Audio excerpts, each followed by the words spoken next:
Olá, muito boa tarde. A Associação de Imprensa de Inspiração Cristã vai realizar esta sexta-feira a sua Assembleia Geral. Paulo Ribeiro é o presidente da AIC e teremos a oportunidade de nos inteirarmos das problemáticas em debate nesta Assembleia, depois de lhe mostrarmos notícias que marcam a atualidade. Foi apresentada esta semana a nova tradução da Bíblia em português. O primeiro volume, com os 4 Evangelhos e os Salmos, espera agora a opinião dos leitores.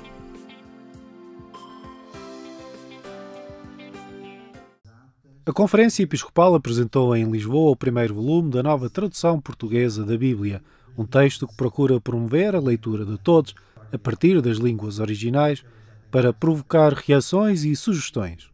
É uma tradução coletiva, ou seja, embora o trabalho seja repartido, depois todo ele é acompanhado pelo conjunto dos tradutores, ou pelo menos dos tradutores específicos de cada parte, e isto leva muito tempo, com muito cuidado também, para que se encontre a linguagem que, sendo correspondente ao original, também seja melhor compreensível pelo povo que somos, não é?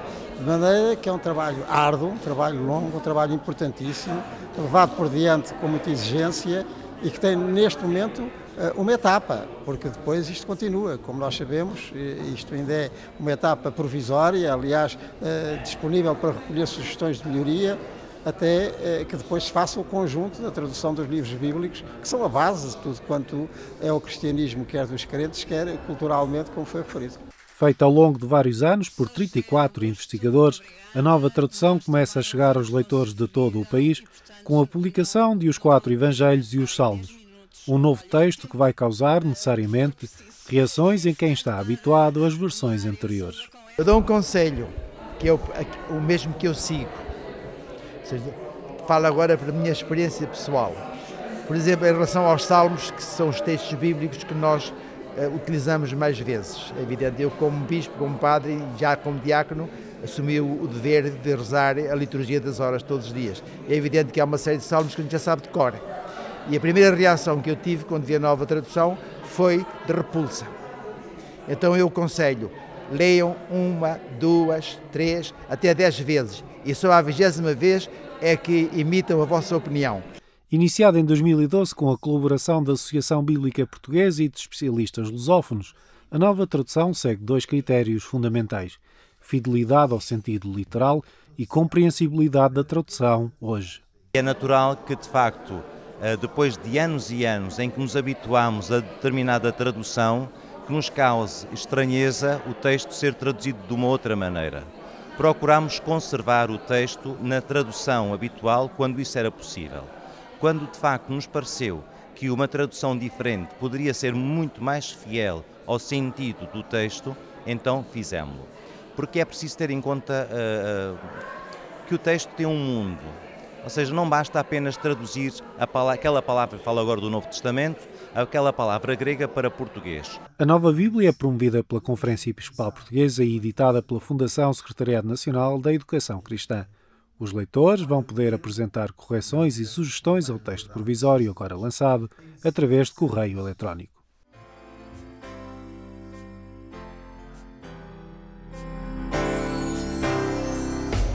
O que guardas no coração? A resposta esteve em debate no encontro Fé e Cultura do Centro Universitário Manuel da Nóbrega, em Coimbra.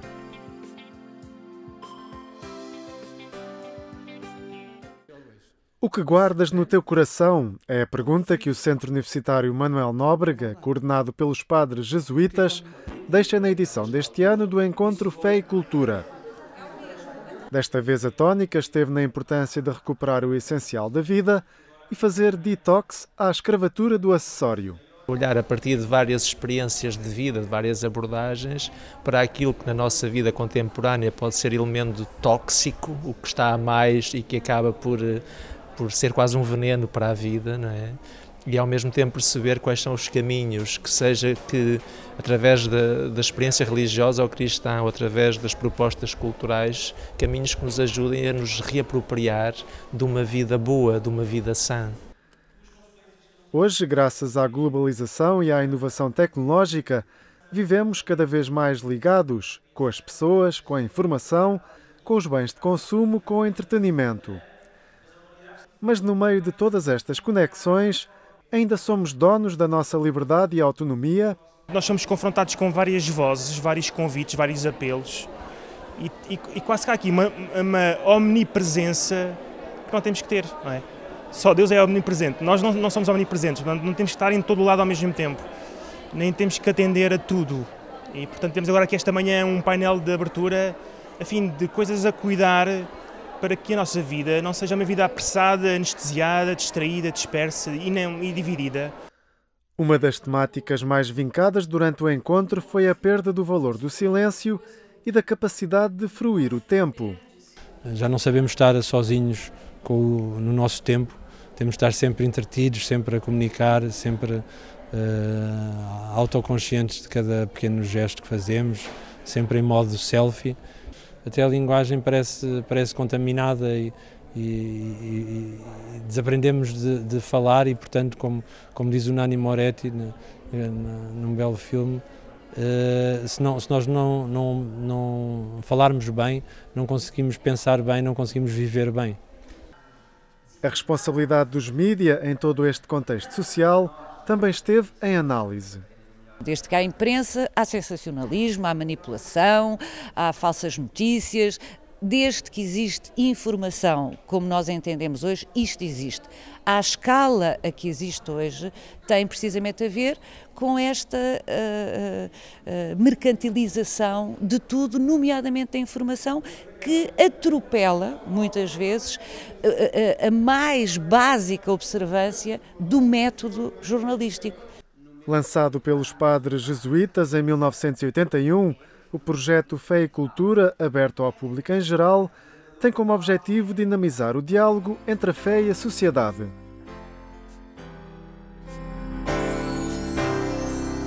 Dom Maurílio de Gouveia foi arcebispo de Évora durante 27 anos. Na última homenagem, foram muitos os que recordaram o seu trabalho na diocese alentejana.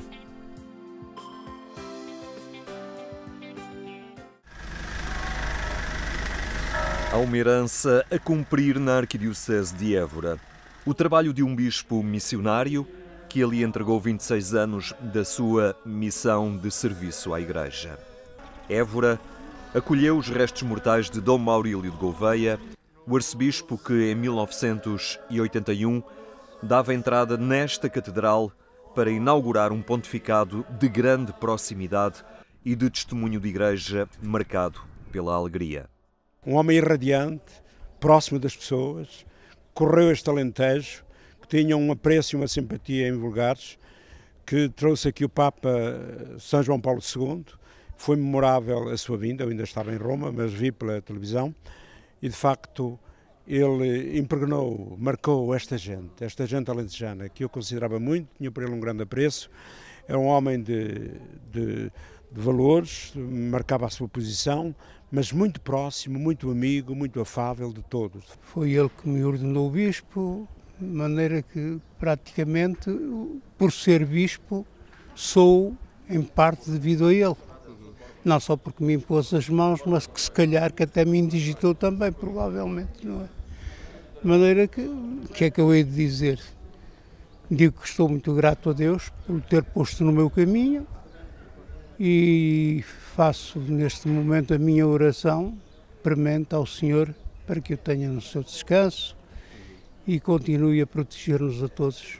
Dom Maurílio foi referência pastoral e modelo inspirador para muitos que, pela sua imposição de mãos, foram também envolvidos no seu estilo pastoral e modo de construir a Igreja. Faço parte do grupo dos primeiros dois que ele ordenou na Diocese. E, portanto, a minha vida sacerdotal está intimamente ligada também ao seu ministério episcopal. Foram quase 27 anos. E, naturalmente, que o Sr. Dom Maurílio representou naquela altura, assim, uma esperança muito grande. E ele fez reformas, envolveu-se muito com as instituições e, do ponto de vista pastoral, naturalmente, criou um novo dinamismo. E essas marcas vão perdurar certamente. Também porque foi ele que me ordenou bispo. E, espiritualmente ele é o meu pai enquanto bispo, não é? Nunca mais poderei esquecê-lo e guardamos gratas recordações que serão para nós um incentivo para continuarmos a obra que ele lançou, e nós continuaremos com a ajuda de Deus. A Arquidiocese de Évora e as suas comunidades cristãs vão guardar mais do que uma memória. Trata-se de uma herança pastoral que deve perdurar.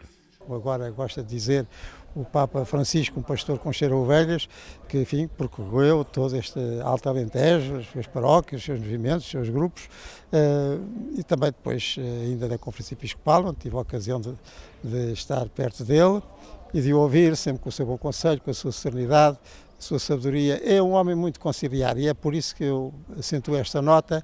É um bom exemplo dos bispos da geração do Concílio Vaticano II e da sua aplicação subsequente. De Dom Maurílio, a Arquidiocese de Évora guarda um impulso missionário, uma igreja que se constrói pela alegria e pelo afeto. Temos uma herança a cumprir, um bispo missionário, o bispo das missões populares, o bispo da proximidade, o bispo da relação com um povo. Sentiu sempre como missão e como tarefa mostrar a todos o amor que Deus lhe tem, o amor que Deus dedica ao seu povo, a cada pessoa, aos sós, às pessoas que vivem em circunstâncias de carência. Dom Maurílio de Gouveia foi sempre um sorriso e um olhar penetrante a cada ser humano. A fé, a esperança e o compromisso com os homens através da sua vida. Dom Maurílio de Gouveia, um arcebispo missionário, um madeirense que se apaixonou pela planície e pela seara vasta de uma igreja que aí encontrou.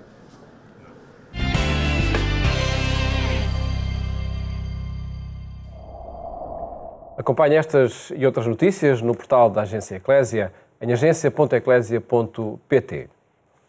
A Associação de Imprensa de Inspiração Cristã vai realizar a sua Assembleia esta sexta-feira, uma ocasião para analisar os desafios que enfrenta este setor, com o Presidente da AIC, Paulo Ribeiro, hoje convidado do programa Eclésia. Boa tarde. Olá. Obrigado, Paulo, por estar neste programa.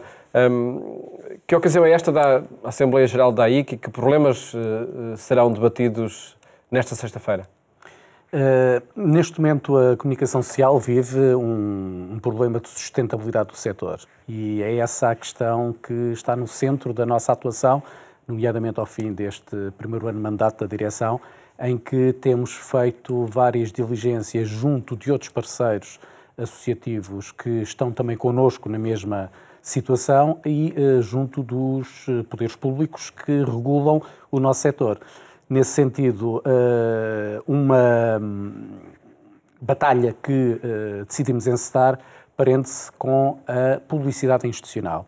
A publicidade institucional, para quem não está, digamos, familiarizado com esta terminologia, é a publicidade que o Estado afeta, portanto, para a divulgação dos seus atos públicos, digamos assim.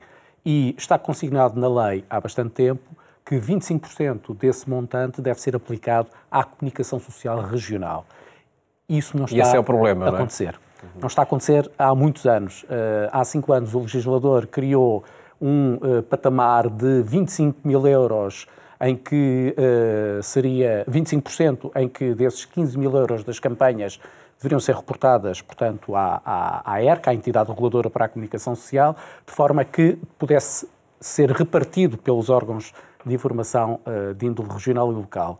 E constatámos, aí que fez esse trabalho, fez esse estudo, e constatámos que das entidades públicas, que são muitas centenas que existem no país, apenas pouco mais de 70 estão reportadas na ERC e poucas são as que fazem a publicidade de acordo com este regime legal. Daí que fomos à Assembleia da República, falámos com todos os grupos parlamentares, sensibilizámos os nossos parceiros associativos de outras associações que também representam as rádios locais e outros títulos da imprensa regional e propusemos que esse patamar baixasse dos tais 15 mil euros para 2.500 euros. Um patamar mais, digamos, da nossa parte mais consentâneo para que possa haver essa campanha de publicidade e que abarque também os nossos meios. Houve um partido que acolheu a nossa sugestão e está já um diploma legal em discussão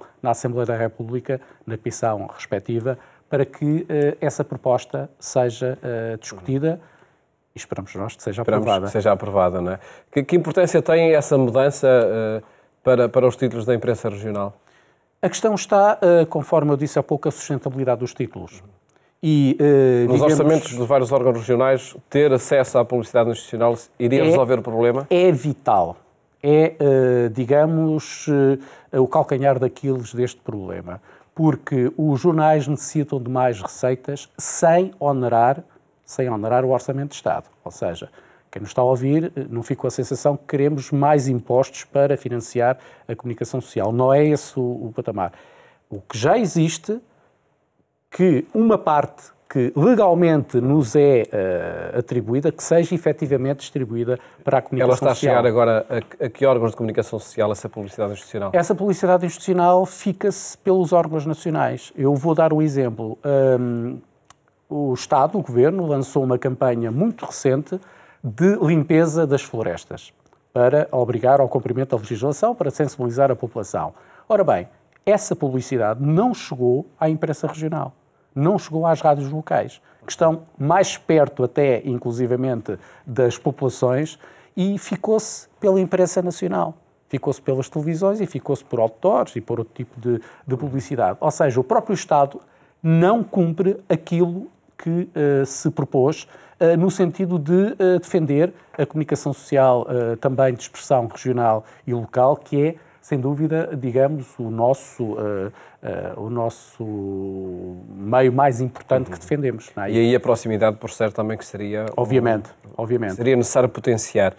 Para além dessa sustentabilidade económico-financeira de que a publicidade institucional poderia ser uma ótima ajuda, que desafio enfrentam estes títulos também, e deixa-me perguntar assim, de sustentabilidade editorial, ou seja, de qualidade dos conteúdos que publicam, numa ocasião em que muita informação circula, sobretudo nas redes sociais? Com falta de meios financeiros nos meios de comunicação social, obviamente que há dificuldades em ter um bom quadro de profissionais que garanta uma informação com mais qualidade ou mais diversificada, porque no fim de contas, no final do mês, as empresas têm que pagar os ordenados aos profissionais do setor. Mas nunca foi tão importante que houvesse jornalismo, ou que haja jornalismo, para que, de facto, a informação seja credível, seja verificável e seja confirmada, para que as pessoas possam, efetivamente, ter esse cunho de qualidade. O que acontece hoje em dia com as redes sociais é, de facto, muito importante, com as chamadas fake news, onde nós temos estado envolvidos na procura de soluções junto do poder público para que haja, efetivamente, esse reforço da informação jornalística para que o cidadão comum, quando obtenha alguma informação, não se fique com informação manipulável, com falta de credibilidade e, acima de tudo, que não seja verdadeira. E daí essa educação pós-média também nos novos médias e redes sociais ser cada vez mais importante. Que dinamismo tem a Associação de Imprensa de Inspiração Cristã?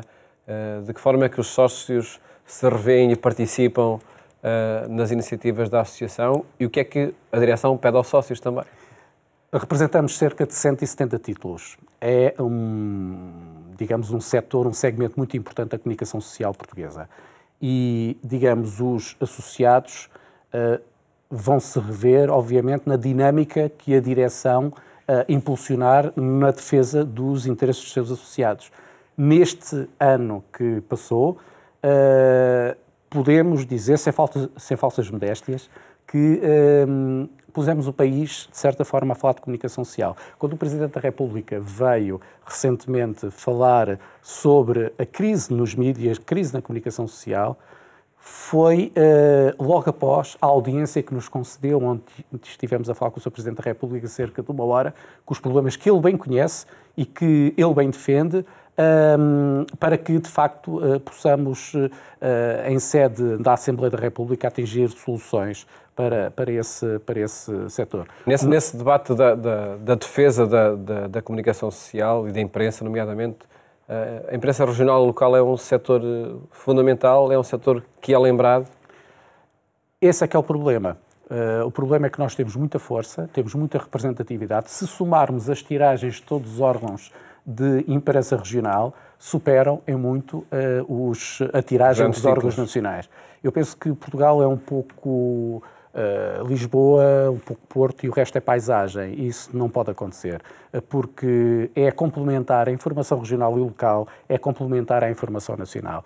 E é essa falta de visão que ainda se tem verificado no nosso país, ao contrário de outros países mais evoluídos, onde a informação regional é de facto valorizada, porque são os interesses mais próximos dos cidadãos que são alvo de abordagem, são alvo de reflexão, e há uma intervenção mais fácil até do próprio cidadão junto da sua comunidade. Começa aí, pensamos que é o primeiro passo para a participação cívica e para uma democracia mais madura. E no caso desta associação da AIC, o primeiro passo para a sua vitalidade é a participação dos vários associados também. Obviamente, nós apelamos aos sócios que estejam mais ativos, que participem e que estejam presentes na Assembleia Geral e que nos deem também sugestões e críticas e outros caminhos, obviamente, e que façam uma reflexão connosco, mas o que nós temos verificado, mas isso é transversal até às outras associações do setor, é que a desmotivação pelas dificuldades económicas, financeiras, também pela pouca atenção que o Estado Central tem dado ao nosso setor, desmotiva os responsáveis, mas é uma luta que nós estamos e devem motivar, não é? Exatamente, nós não vamos abdicar enquanto estivermos com este ideal. Esperemos que de facto assim aconteça. Obrigado, Paulo Ribeiro, por ter estado aqui no programa Eclésia a falar destes desafios no setor da imprensa regional. Mais logo, acompanhe-nos na rádio, na Antena 1, onde lhe fazemos companhia pelas 22h45. Votos de uma ótima tarde. Até amanhã, se Deus quiser.